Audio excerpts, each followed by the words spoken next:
Kalau seseorang itu belajar secara bermakna, ilmunya itu berguna dan bermanfaat.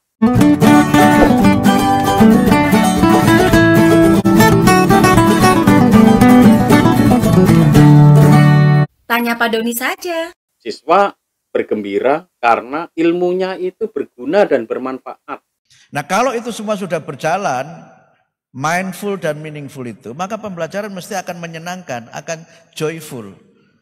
Tentu dia kemudian akan menemukan kebahagiaan, joyful di dalam pembelajaran. Sekecil apapun ilmu yang dipelajari, itu sungguh-sungguh mendalam dan dapat dia gunakan dalam kehidupan mereka. Saya sengaja tidak menggunakan kata fun, karena teori yang banyak dipakai kan, belajar menyenangkan dengan fun learning itu dimaknai fun itu funny learning. Padahal yang fun itu belum tentu menyenangkan, yang funny kadang-kadang nyebelin. Karena kadang-kadang guru itu memaknainya melucunya itu physical. Si Blacky kesini dong gitu. Maunya melucu, tapi body shaming. Akhirnya besok dia beli pemutih. Supaya gak dipanggil Blacky gitu, misalnya begitu. Nggak boleh begitu. Itulah yang seringkali disebut oleh Pak Muti sebagai memuliakan, pendidikan yang memuliakan.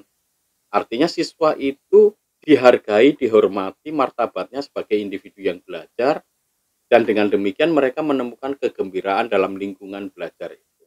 Jadi joy, kesenangan itu ditemukan ketika dia menemukan tadi, dia merasa dihargai, dia merasa bisa melakukan sendiri, dia bisa menemukan sesuatu yang baru, dan kemudian mendapatkan makna dari yang dia pelajari itu.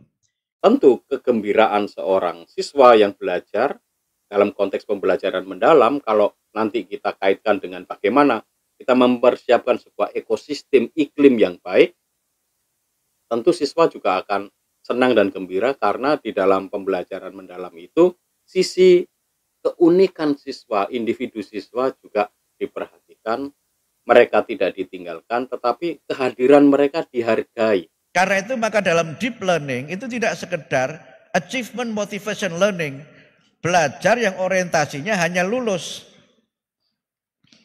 Achievement itu di atasnya surface. Tetapi kalau sekedar lulus, maka dia hanya akan mempelajari apa yang nanti ditanyakan dalam ujian, yang tidak kira-kira keluar dalam ujian tidak dipelajari. Itu tidak berlaku di sini saya kira. Mahasiswa UN Malang nggak begitu ya Pak ya? Enggak, itu zaman saya dulu begitu. Makanya sampai malam itu mencoba mencari kira-kira besok yang keluar itu apa gitu.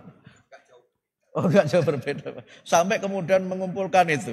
Apa namanya, jawaban singkat. Tidak, jangan bilang contekan lah, enggak enak gitu. Jadi karena orientasinya itu kemudian dibuat ranking-ranking. Dibuat ranking-ranking. Kamu ranking berapa nak? Alhamdulillah Bu, ranking 1, muridnya berapa? Cuma 3 gitu. Jadi 1 dari 3, ya hebat lah 1 dari 3. Yang repot itu ranking 1 dari 1. Kan ranking itu kan relatif. Karena itu sebenarnya tidak perlu dibuat pemeringkatan seperti itu. Saya rasa kalau siswa di Indonesia, terlepas dari kurikulumnya apa, mereka memiliki perhatian, berkesadaran.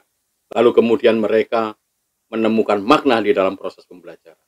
Dan yang terakhir, mereka akhirnya bisa menemukan kegembiraan di dalam belajar. Dan inilah yang akan memotivasi mereka menjadi individu-individu yang cerdas, individu yang bermartabat, dan tentu saja individu yang mampu, peduli, dan membangun bangsa ini di masa depan.